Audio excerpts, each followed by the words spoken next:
स्वागत करते। आता पाहूया बातम्या विस्ताराने। संसदेच्या हिवाळी अधिवेशनाचं कामकाज आज अनिश्चित काळासाठी संस्थगित करण्यात आलं।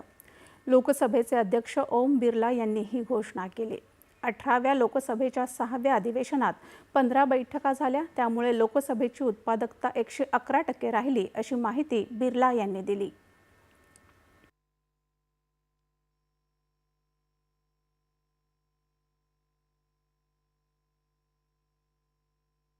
अब हम 18वीं लोकसभा के छठे सत्र की समाप्ति की ओर आ गए हैं। इस सत्र में हमने 15 बैठकें की। आप सभी के सहयोग से इस सत्र में सभा की उत्पादकता 111% रही। सभी माननीय सदस्यों ने देर रात्रि तक बैठकर सदन चलाने में सहयोग किया, इसके लिए मैं आपका धन्यवाद देता हूं।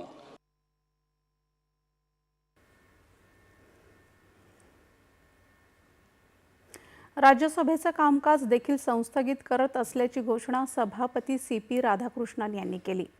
संसदेच्या या अधिवेशनात अनेक महत्त्वाच्या विषयांवर गहन चर्चा झाली।